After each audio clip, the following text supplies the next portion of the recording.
Olá, meus irmãos, seja sobre todos vocês, todos nós, a paz do Senhor Jesus.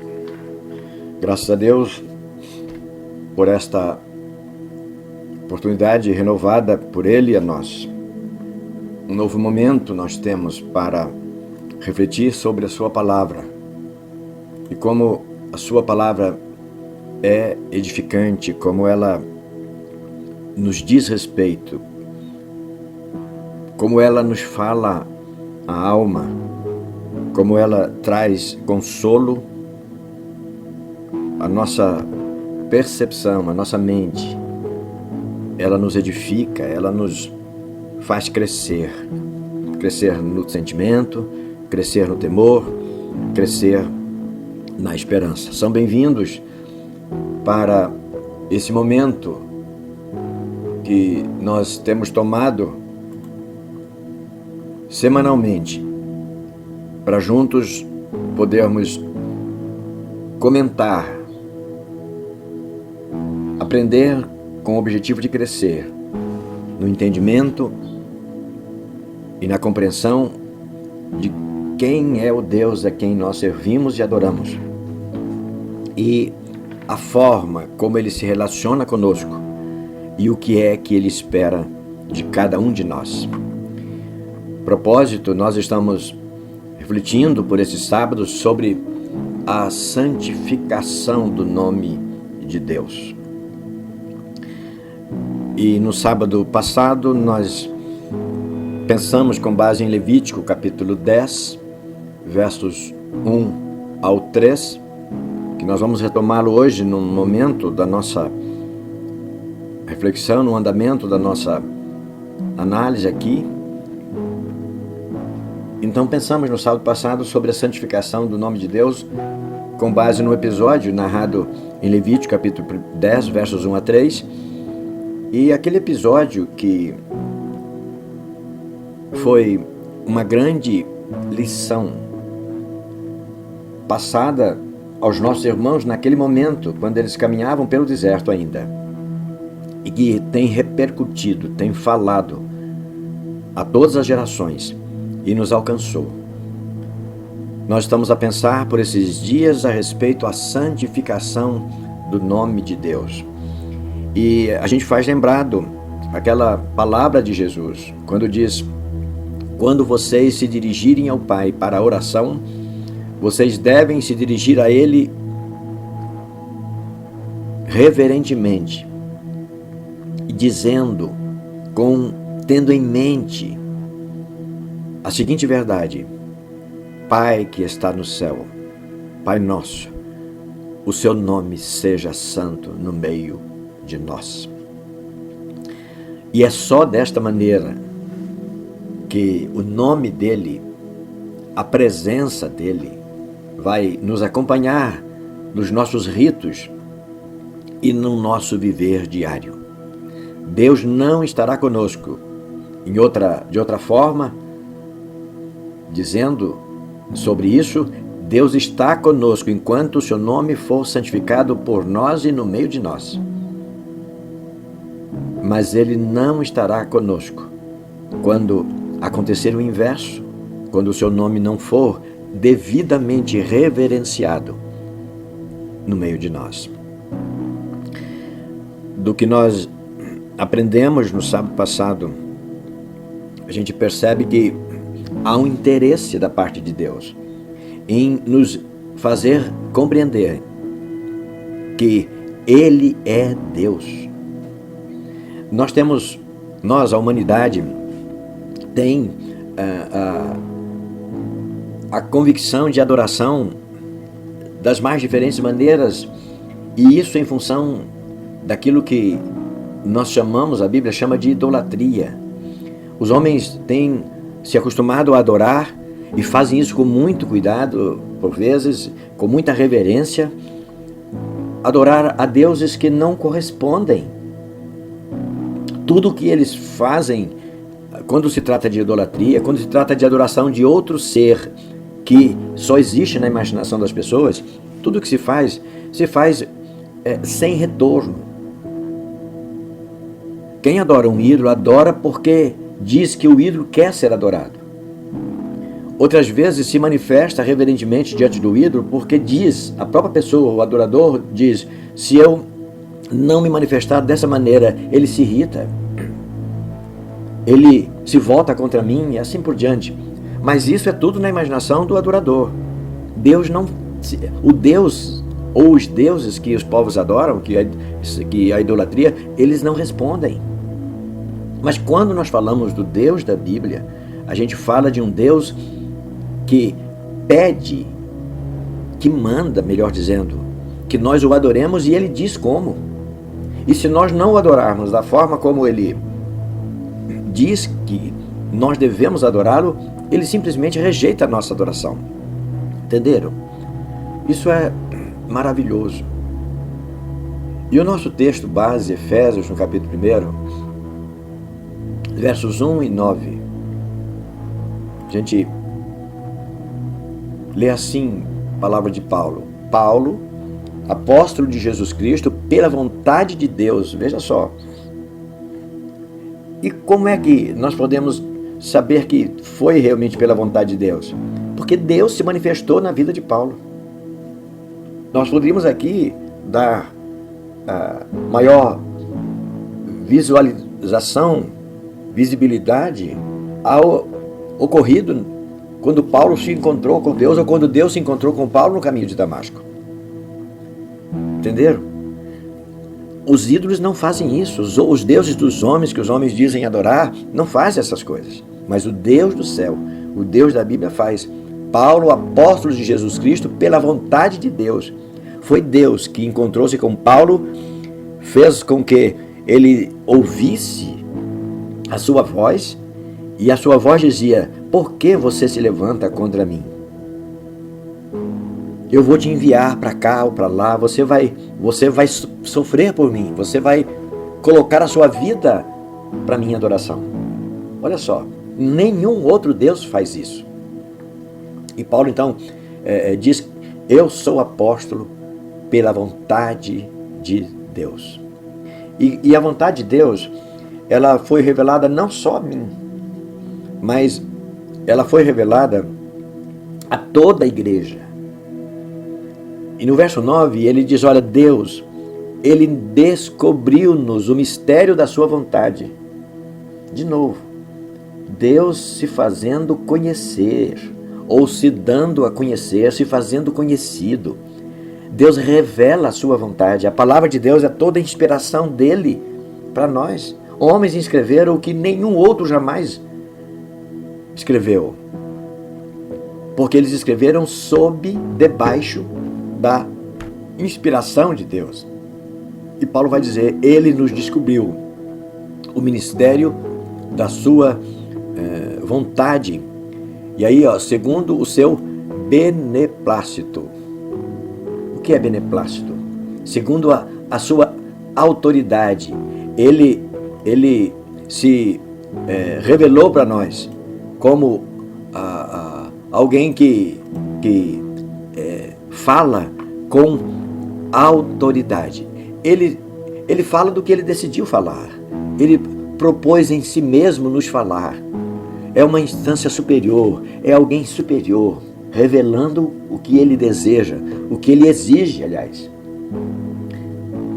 Irmãos, para a gente não ficar com dúvida, Deus só aceita a nossa adoração e a santificação do nome dele no meio de nós é só se nós nos submetermos à vontade dele. Ainda no sábado anterior, se vocês se lembram, quando na mensagem do culto, da segunda parte do culto, a mensagem, nós dizíamos a respeito do fato que ser bom ou do bem não é suficiente. É preciso que tudo que nós fazemos, ainda que seja bom, seja feita debaixo daquilo que o Senhor quer que a gente faça, da forma como Ele quer, com a reverência que Ele quer. Senão não basta ser bom, não vai valer nada o nosso trabalho, não vai valer nada a nossa adoração se não for do jeito que Ele quer. Não basta ser do bem, é preciso estar debaixo da vontade dEle. Ele faz Ele nos elegeu segundo o seu beneplácito, segundo a sua decisão soberana. Ele decidiu nos dar a graça da nossa comunhão, do nosso relacionamento com Ele. Muito bem, seguindo aí o nosso roteiro, na introdução, a gente vai lembrar que somos acostumados a nos relacionar com outras pessoas. Nós convivemos desde cedo na nossa vida, aprendemos a convivência com os nossos semelhantes. E esses relacionamentos, ou desses relacionamentos, surgem pessoas das quais nos tornamos amigas ou companheiras nas diferentes atividades que nós desenvolvemos. Então, nós nos relacionamos com pessoas e algumas delas nós aproximamos com um pouco mais de intimidade, com um pouco mais de liberdade. E nós conversamos com as pessoas, e nós discutimos, emitimos os nossos pontos de vista e conversamos sobre particularidades da nossa vida e tal. Em relação a Deus, a nossa tendência é manter, no máximo, um envolvimento semelhante, ou seja, ser um amigo dele ou tê-lo como nosso companheiro. Repito, do jeito que nós nos relacionamos com as pessoas e nós nos tornamos amigas e companheiras delas, nós tratamos Deus, por vezes, dessa maneira, como se fosse um mero companheiro, amigo. Se ele contrariar a gente deixa para lá, deixa passar, depois...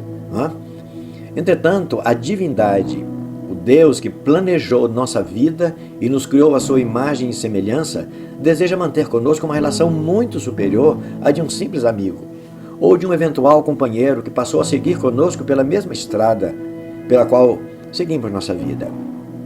Deus é Senhor sobre todos os homens. Presta atenção. Deus é Senhor. A gente, será que tem noção do que quer dizer isso? Deus é Senhor. Não é? Então, Senhor não é simplesmente uma forma de tratar com certo respeito ou cerimonialismo. Quando a gente diz que Deus é Senhor, Ele é dono de tudo. Ele é soberano. Ele está acima de tudo quanto nós imaginamos. Que, na verdade, às vezes a nossa mente nem alcança uma imaginação tão profunda. Ele é Senhor. Presta atenção. Deus é Senhor sobre todos os homens. Ele não é simplesmente um superior, como nós temos os nossos superiores, os nossos guias, os nossos chefes, os nossos gerentes, aqueles que governam acima de nós. Deus não é simplesmente isso. Ele é a própria imagem do senhorio, da soberania. Ele é soberano em majestade, a quem sequer os nossos olhos carnais podem ver, em quem sequer a nossa mão pode tocar. Lembra quando Jesus ressurreto apareceu a Maria junto à sepultura, quando ela chorava ali, porque o corpo de Jesus, ela não encontrou Jesus mais no túmulo? Ele se aproxima e chama pelo nome, e aquela mulher, quando percebe, ela se aproxima e diz Senhor, e ela tenta tocar, ele diz não me toque. Entendeu? Ele aceitou ser tratado como Senhor, mas não permitiu aquela mulher tocar-lhe. Isso quer dizer, Senhor, Deus é Senhor sobre todas as pessoas. Ele é soberano sobre todos e sobre tudo que existe. Ele tem um profundo interesse nas pessoas e, apesar de pecadoras, ele aceita se envolver com elas. Contudo, sua presença na vida de cada um impõe que seu glorioso nome seja santificado no meio das pessoas. O Salmo 18, versos 49 e 50. Pelo que, ó Senhor, depois do poeta fazer algumas considerações, ele diz, Senhor, eu te louvarei entre as nações e cantarei louvores ao teu nome. Os nossos amigos, os nossos melhores amigos, se nós podemos classificar assim, os nossos companheiros, por mais consideração que nós temos a respeito deles, os nossos companheiros são anônimos em relação a nós no mundo. Nós não saímos aí a tiracolo com os nossos amigos, dizendo, esse é o meu amigo. cantando e levantando bandeira e faixa, dizendo: aqui está o meu amigo, aplaudi o meu amigo, ele é meu amigo. Mas o poeta diz: Senhor, eu te louvarei entre as nações e cantarei louvores ao teu nome no meio da multidão. Entenderam a diferença de um mero amigo? Por mais importante que seja o nosso amigo para nós. E aí diz assim: é ele que engrandece as vitórias do seu rei. Ele estava falando aqui a respeito do trono do governo de Israel. E diz: o rei de Israel tem a cobertura plena do Senhor. Ele engrandece as vitórias do rei. Ou seja, as vitórias do rei não são propriamente vitórias do rei. As vitórias do rei, do povo de Deus, é vitória do próprio Deus. E ele é engrandecido, ele é louvado, ele é reconhecido como soberano, como Senhor. O beneplácito do Senhor é manifesto. A decisão de amar as pessoas, estar junto com as pessoas, se envolver com as pessoas, é manifesta através dos atos das pessoas que honram e louvam ao seu nome. Ele é Senhor com aqueles que governam sobre o seu povo para sempre. Olha só, ele se envolve com a gente. Deus se envolve conosco. Isso quando acontecer a perfeita sintonia entre Deus e os seus adoradores. Na reflexão 1, a gente vai lembrar que um importante fundamento que justifica nosso empenho pela santificação do nome de Deus por nós e entre nós está no fato de que Ele, Deus, se dá a conhecer entre nós por toda a revelação da sua palavra. Quem dos homens jamais pôde produzir alguma coisa semelhante à Bíblia? Irmãos, isso é espetacular, isso é fantástico. Isso não tem paralelo, não há nada semelhante a isso. Quem jamais dos homens, na sua própria capacidade de produção de texto, de produção literária, quem jamais pôde escrever alguma coisa semelhante a todo o conteúdo que a Bíblia nos mostra? A harmonia que ela tem. Nunca é demais a gente imaginar que a Bíblia foi escrita num espaço aproximadamente de 1500 anos, por homens de regiões diferentes, de culturas diferentes, de percepção diferente, em momentos da história diferentes, em circunstâncias diferentes. E nenhum deles se contrapôs ao outro. E nenhum produziu com base no que o outro havia produzido anteriormente. Cada um produziu o texto literário da Bíblia de acordo com o seu momento, com a revelação que recebeu. E Deus ele justifica que nós santifiquemos o seu nome, porque ele se revela a nós, ao mundo, através da sua palavra. Que Deus, entre todos aqueles a quem os homens elegeram para adorar, tem se revelado a seus adoradores como Deus da Bíblia faz? Sua vontade, promessas e todo o seu desejo de nos abençoar encontram-se bem claro em sua revelação feita a nós. Os deuses da imaginação dos homens, que são os ídolos, não exigem sua santificação por parte de seus adoradores exatamente porque eles simplesmente não são deuses. E olha que quanta reverência há por aí a deuses que não são deuses. Eles não existem e por isso mesmo não se revelam e nada exigem da parte dos que o veneram. Quem os veneram acaba manifestando em oferendas e em dedicação e tanta coisa para eles, de acordo com a imaginação das próprias pessoas. Mas esses deuses nunca pediram nada, porque eles simplesmente não são deuses. O Deus do céu, o Deus da Bíblia, nos exige que seu santo nome seja reverenciado e santificado entre nós, porque ele transita entre nós por meio da sua palavra. O profeta Jeremias tem uma palavra, Deus nos deu através de Jeremias uma palavra interessante. Deus disse para Jeremias, depois de lhe dar alguma visão, ele vai dizer: eu velo sobre a minha palavra para fazê-la cumprir. Velar é dar atenção, é cuidar, é estar atento. Deus não só nos dá a sua palavra, mas como ele se empenha para fazer com que a sua palavra se cumpra no meio do povo exatamente do jeito que a sua palavra foi revelada. Olha só, dá para a gente ignorar a santificação pedida por esse Deus do seu nome entre nós, a nossa reverência, o nosso modo de tratar, o nosso modo de chegar para Ele, o nosso modo de viver como pertencendo a Ele. Na sequência 1, em geral, a gente vai dizer, há entre as pessoas, particularmente entre as pessoas que se dedicam de alguma forma à vida de fé, há entre as pessoas alguma preocupação e cuidado em santificar o nome de Deus, principalmente quando elas se aproximam dele com o objetivo de lhe pedir alguma graça.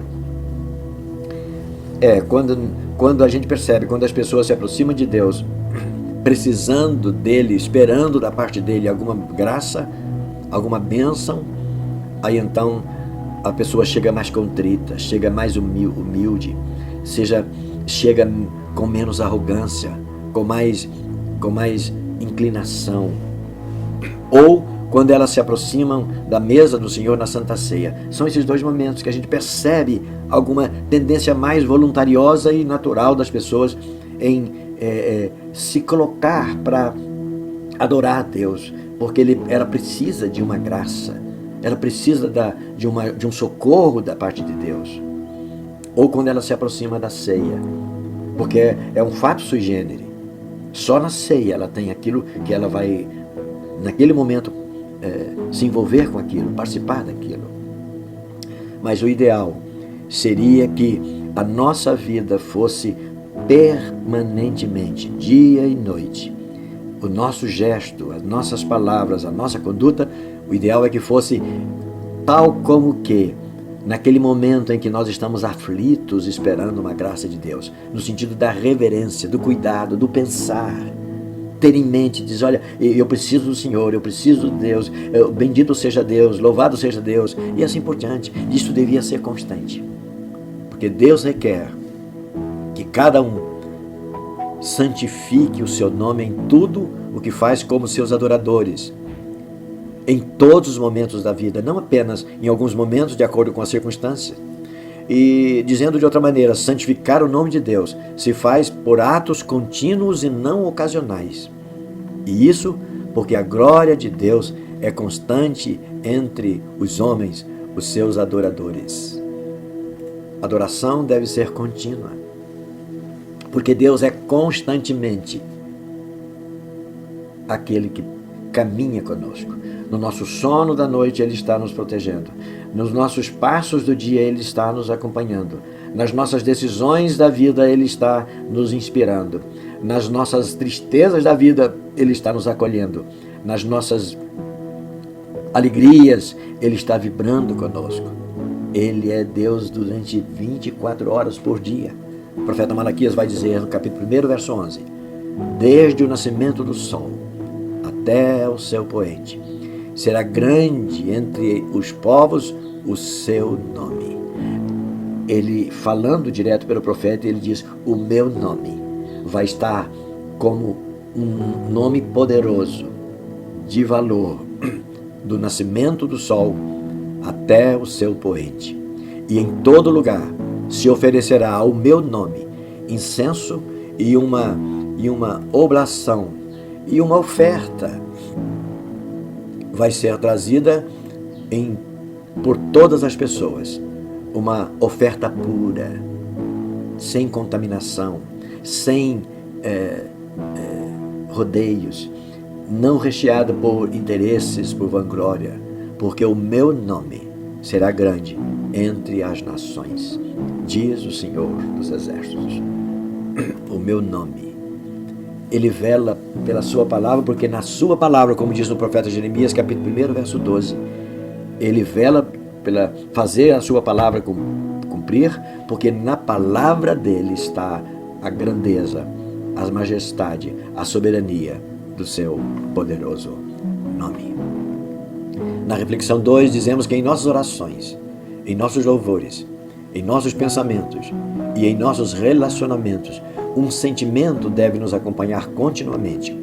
Qual deles? o desejo de que Deus seja santificado, engrandecido e honrado em toda a terra, mas em toda a terra a partir de nós. Não seria produtivo eu torcer para que o nome de Deus seja reverenciado por todas as pessoas, mas não sendo reverenciado por mim. Ele quer que você, que cada pessoa individualmente reverencie o seu nome em toda a terra. Salmo 46, verso 10, o poeta diz: aquietai-vos, fala sobre aos povos, aquietai-vos, e sabei que eu sou Deus. Serei exaltado entre as nações, serei exaltado sobre a terra. Falando aqui, trazendo a redação da literatura do Salmo 46, verso 10, trazendo para a primeira pessoa, é como eu, conversando com a minha alma, eu digo: minha alma, aquiete-se e saiba que o Senhor é Deus. E Ele é exaltado entre todos, mas Ele é exaltado sobre a minha vida, por intermédio da minha vida. Ele é exaltado na minha casa, Ele é exaltado por mim nos meus negócios. Ele será exaltado por mim em tudo que eu fizer, falar, pensar, desejar e fazer. Ele é exaltado sobre toda a terra. Aqui, vamos pensar, não é benéfico para nós que o Deus da Bíblia seja exaltado sobre toda a terra, mas não seja exaltado na minha vida, na nossa vida, na nossa casa. Então, cada um de nós, famílias, vamos dizer ao nosso cônjuge, você, vamos ficar quieto nos momentos das dificuldades e tormentas da vida, vamos aquietar. Deus é Deus sobre nós. Ele é exaltado sobre os nossos problemas, sobre as nossas durezas que temos que enfrentar. Ele vai ser exaltado na nossa casa, na nossa empresa, nos nossos negócios. Deus é exaltado sobre tudo. Irmãos, nós somos servos dele. Não há intermediário e nem desvio de direcionamento. A nossa relação é com o Deus da Bíblia. E Ele é exaltado sobre todos, sobre tudo. Mas, repito, não resolve para nós, em particular, dele ser exaltado sobre tudo, mas não é exaltado sobre a nossa vida. Ele não é soberano sobre nossos gostos. O que é que eu desejo para a minha vida? Eu devo submeter os meus desejos ao que Deus quer para mim, ou o que o Senhor da Bíblia quer de mim. Santificar o nome de Deus não deve ser confundido com momentos de grande alegria. Não. Foi no mais escuro momento da vida de Arão que Moisés lhe explicou os propósitos de Deus na adoração. E é o texto de Levítico capítulo 10, versos 1 a 3. Nadab e Abiú, os filhos de Arão, nunca é demais lembrar, estavam ali para oferecer um sacrifício, uma oferta a Deus. E naquele momento tão sublime, que deveria ser tão sublime, na verdade foi um desastre, porque Nadab e Abiú não se apresentaram adequadamente para adorar. Irmãos, não é brincadeira o que nós estamos falando. Não é brincadeira a nossa vida de fé. Adorar é uma coisa muito séria. De repente, Arão vê os 2 filhos tombarem mortos no altar. Olha que coisa fantástica. Ele vê os seus 2 filhos morrerem na presença de Deus, por reprovação. Eles não morreram por causa da glória de Deus, propriamente uma coisa, eles morreram pelo descaso ao nome de Deus. E Moisés olha para Arão e ainda lhe dá uma palavra de repreensão, trazendo à sua memória o fato que eles haviam ouvido lá em cima do monte. Arão, lembra que ele falou para nós? Ele falou para nós lá no monte: meu irmão, o meu nome será santificado no meio de todos. É a reflexão 3. Em outras palavras, Moisés dizendo, relembrando Arão, dizendo que Deus havia dito: eu espero ser adorado com reverência, com decoro, e um rito que tenha semelhança à minha glória, a submissão da minha soberania. Não considerar isso é ferir a majestade de Deus. Ezequiel, no capítulo 28, versos 20 a 22. Veio a minha palavra do Senhor dizendo: Filho do homem, dirige o rosto contra Sidom e profetiza contra ela, dizendo: assim diz o Senhor Jeová: eis-me contra ti, ó Sidom, eu serei glorificado no meio de ti. Quando ele operasse juízo sobre Sidom, ele seria glorificado. Todos saberão que eu sou o Senhor, quando nela executar os meus juízos e nela me santificar. Que coisa extraordinária! Serei santificado, só serei adorado se você colocar a sua adoração com decoro, com reverência máximas. Deus nos abençoe.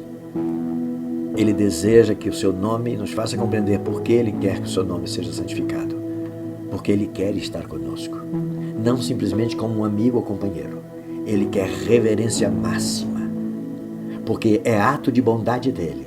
E será bom para nós, será excelente para os seus adoradores, se a nossa aproximação a Ele for de forma santa e reverentemente nos inclinarmos diante do seu nome. Ele nos abençoe. Amém.